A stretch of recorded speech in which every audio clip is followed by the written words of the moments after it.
Les Ensembles 2.2 présentent leur nouvelle exposition au Shadok, l'occasion de célébrer les 10 ans du collectif strasbourgeois.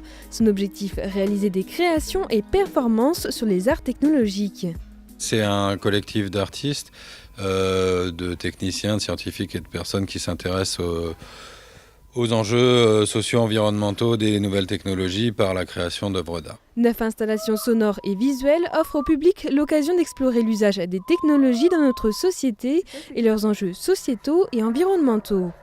On est sur de l'installation, donc c'est des objets.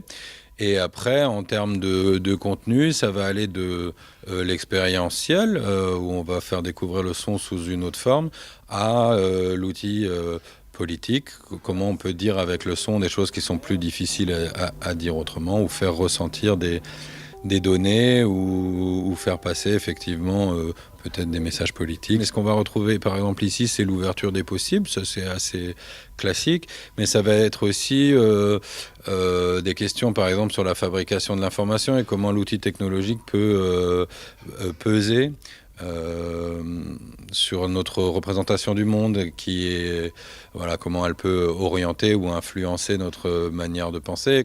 Les créations réalisées collectivement avec des artistes, techniciens et scientifiques ouvrent des possibilités artistiques.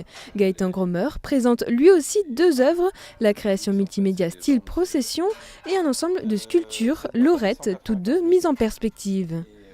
On les a mis en regard parce que la thématique de fond est la même, c'est-à-dire comment on se réapproprie une donnée qui est trop gigantesque pour l'appréhender.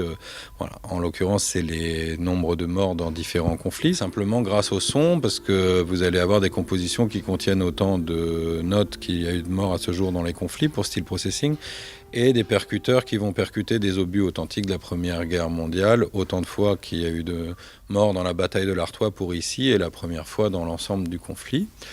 Et cette idée, c'est de redonner corps à la donnée, parce que effectivement 18,6 millions, c'est un nombre considérable et qu'on a du mal à appréhender intellectuellement. Et là, ça nous redonne un peu le gigantisme de ce chiffre de manière corporelle. Toute la semaine, les structures résonneront dans l'espace du Shadok.